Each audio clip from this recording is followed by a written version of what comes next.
This episode of Trojan TV is sponsored by Susan Rouser State Farm Insurance, helping life go right. Treyland Auto Glass, Northern Michigan's auto glass professionals. Cool Doors, dedicated to creating custom-led inserts for the home. Whitewater Contracting, the siding specialists. Tandem Wealth Management, moving forward together. And Goodwill Northern Michigan, supporting families and youth experiencing homelessness and food insecurity. Hey Trojans, welcome back to another episode of Trojan TV. I'm Ethan. And I'm Cam. Ethan, we are just 1 week away from spring break already. Can you believe how fast this year is going? Wow, that's right. Just 4 more days of school next week and we're sleeping in. I'm counting the days. So mark your calendars, Trojans, because spring break starts Thursday after school and we return on Tuesday, April 6th. And given the short week, we won't have a Trojan TV. But we have a great show packed with exciting news and features for today. In district news, we take a look at the TCAPS Honors Program and Social Equity Task Force. And to celebrate the Irish this week, we have a special St. Patrick's Day, Things You Might Not Know About Your Teacher, starring our very own Mr. Deneen. Also, this month is always very exciting by having March Madness basketball. Let's get some details on the NCAA tournament from Jordy with this week's Trojan TV Sports Update. Hey everyone, I'm back with another sports report on one of my favorite topics, March Madness. Though this year's tournament looks a bit different with the whole tournament being held in Indiana and most of the games coming from Indianapolis, this will still be one for the ages. Let's start off with Michigan State, who yesterday defeated UCLA in the first 4 and now play BYU on Saturday. Michigan, on the other hand, has an easier ride as they received a number 1 seed and also play number 16 seed Mount St. Mary's or Texas Southern, who also played in the first 4. I think this year could have some major upsets, like 5th seed Villanova losing to 12th seed Winthrop, and also teams are expected to do as well as their seeding states, like number 1 seeds Gonzaga and Illinois, hoping to go all the way. Though I hope Michigan can go through the field and win it all, I picked Gonzaga in my bracket.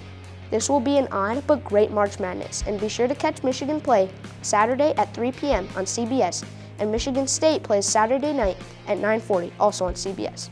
Back to you, boys. Thanks, Jordy. I'm so glad Michigan State beat Michigan to clinch their spot in the bracket. Making a bracket sounds like a lot of fun.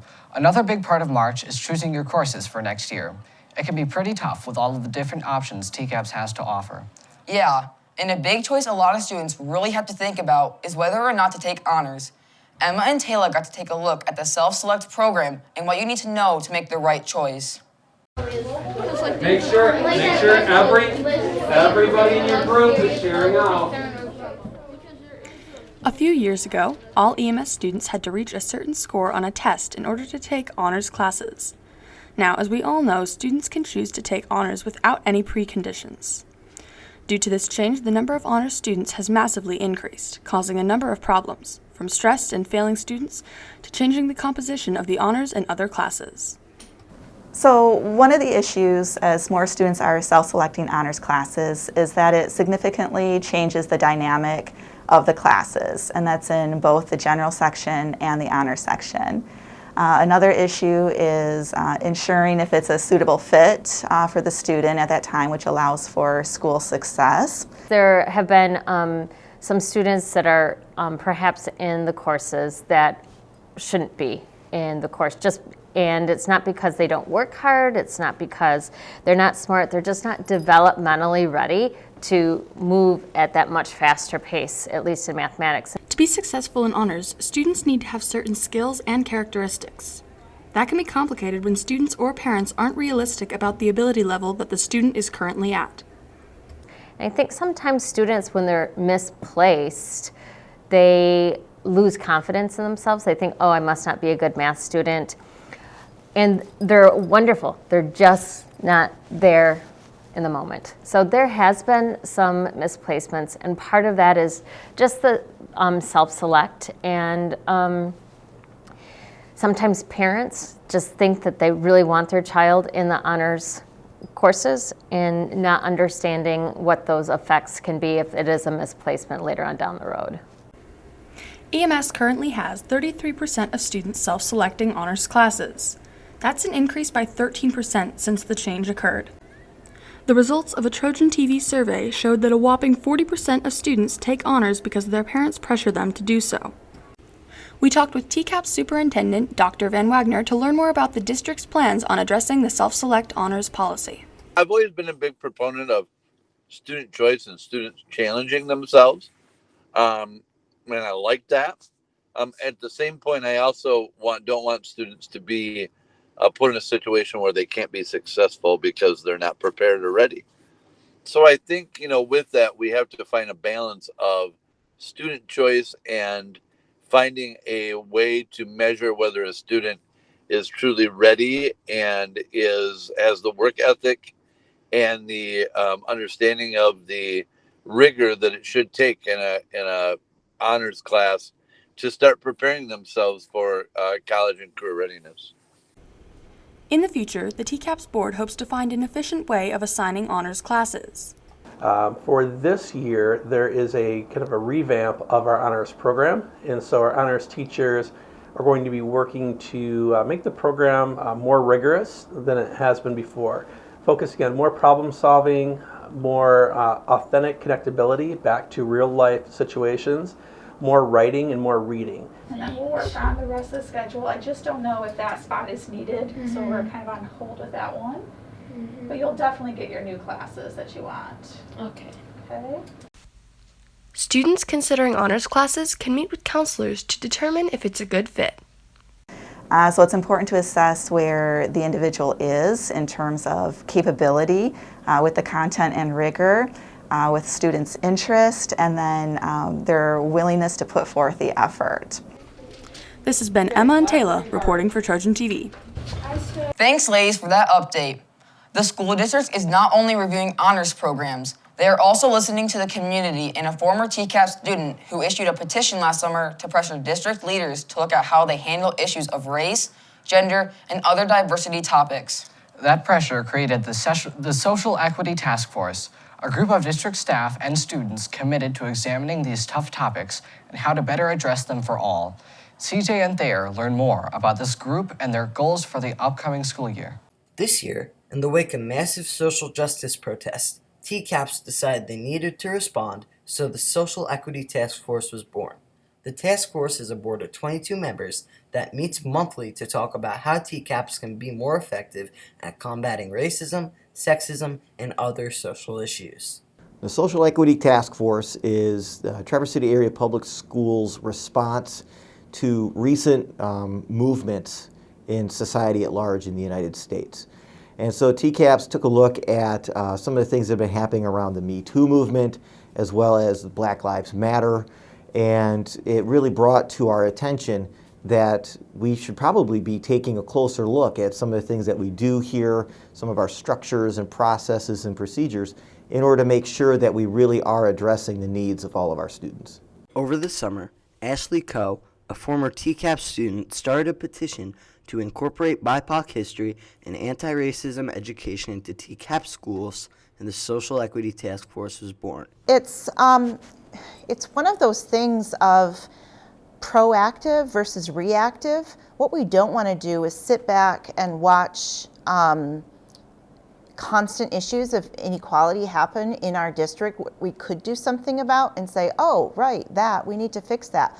Of course, there are underlying instances that people experience every single day in our system that we are probably not aware of, accounts of micro-racism or bias or discrimination in how students' behaviors are perceived. Those are probably day-to-day experiences for many students. And so our work is to address that through not only education, but awareness. So what is social equity, you might be thinking? In this case, it's simply not equality for all, but instead a commitment to making sure all students have access to what they need to be successful. There might be somebody that needs more than someone else to access success, and so equity means giving them a fair game to play, giving them what they need to be successful. And some people need this or that or more or less, and so it's looking for those things. We talked to West High School student Alexa Nugent to see how she's involved in the task force and how students can make a difference. Being a part of it as a student definitely gives other members of it a different perspective on how we view it as students. So I definitely feel like it's important for me to be a part of it so that I can help lead others and how we can make a difference as a district and how we can help others. One of the task force's biggest goals at the district level is addressing the curriculum and making changes to it to add sources or references that promote equity and removing ones that do not.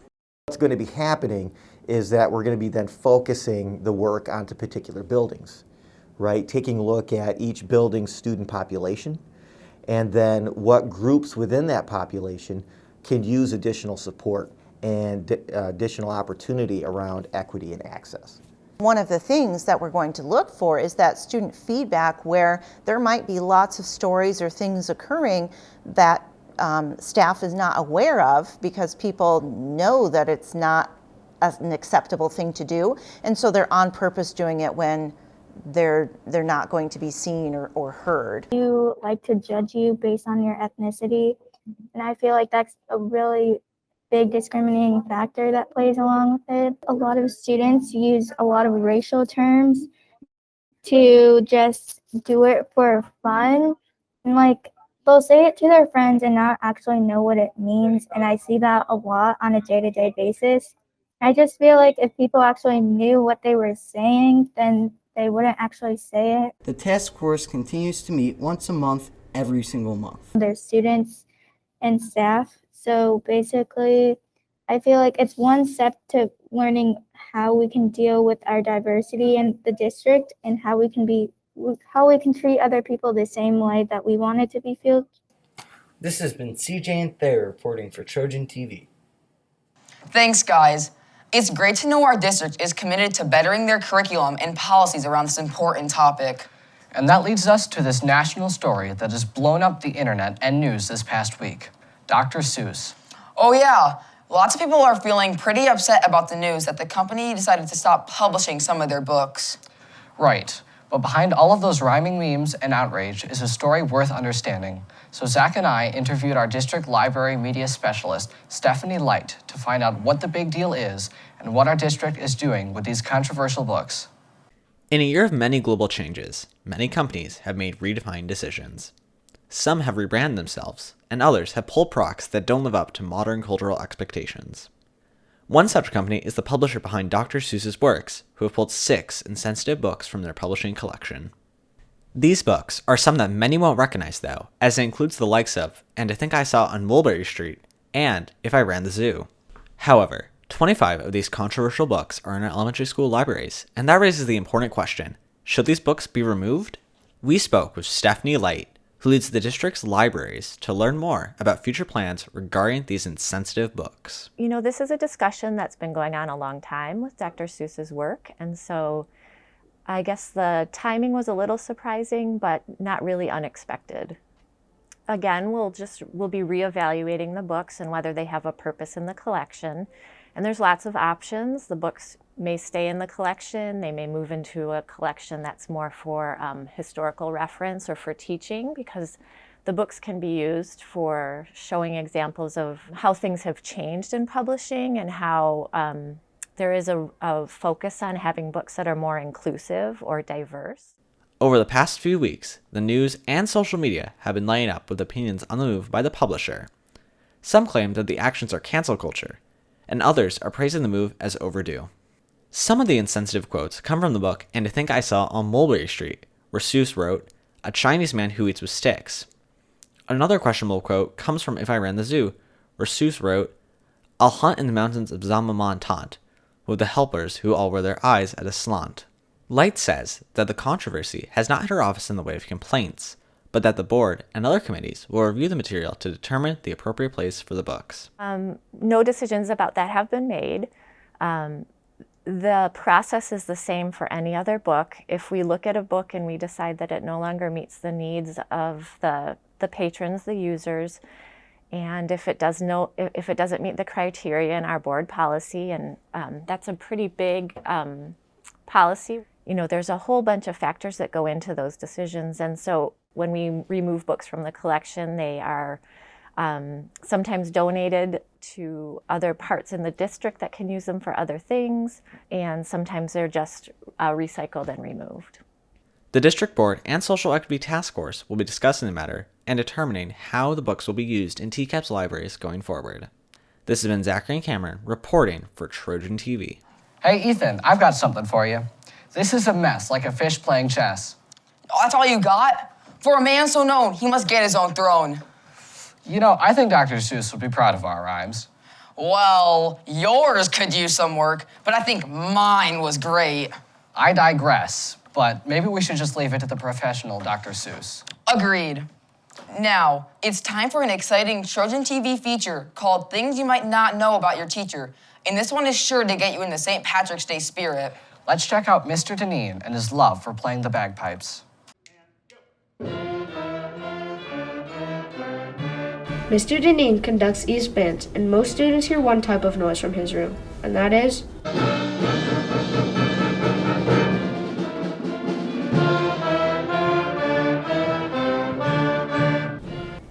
But today, there was a new one.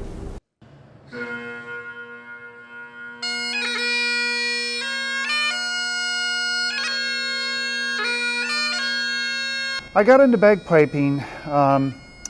I had always loved how bagpipes sounded.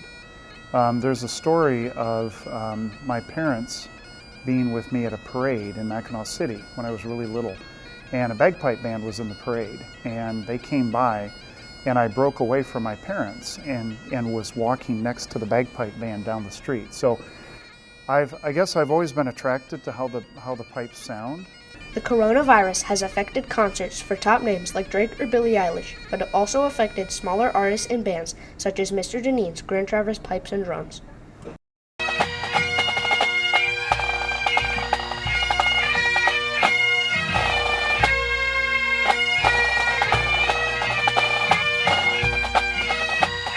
The bagpipes seem very complicated, right? There's stuff sticking out all over the place. It's a very simple concept. There's a pipe that you blow into that fills up a bag, right? Bagpipes. And the bag allows you to play 4 instruments at once. There's this instrument, which fingers kind of like a recorder. It has holes in it just like a recorder. And then there are the 3 pipes that stick over the shoulder called the drones, and they just hum along while I'm playing.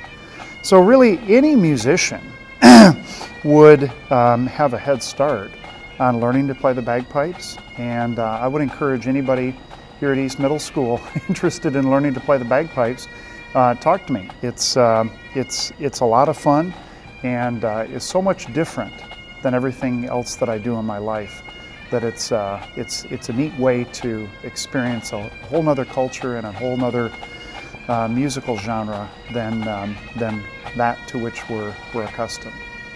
This has been Jordy and Nate reporting for Trojan TV.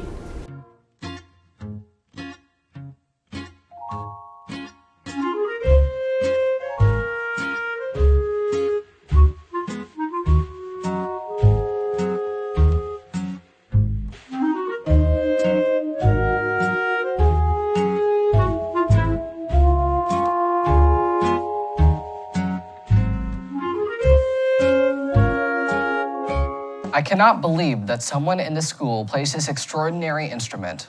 Yeah, it's really cool. What can't he do? He's a man with many talents. Indeed he is. And you know what? I think that was a perfect way to wrap up this week's episode. I agree. You can find all of our videos on our YouTube channel, Trojan TV East, and be sure to like this video, hit the subscribe button, and follow our DMC staff on Instagram at EastDMC. And don't forget to check out our extended news and feature coverage on our website, The Link, where this week's poll is about St. Patrick's Day. Have a great weekend, Trojans. Bye.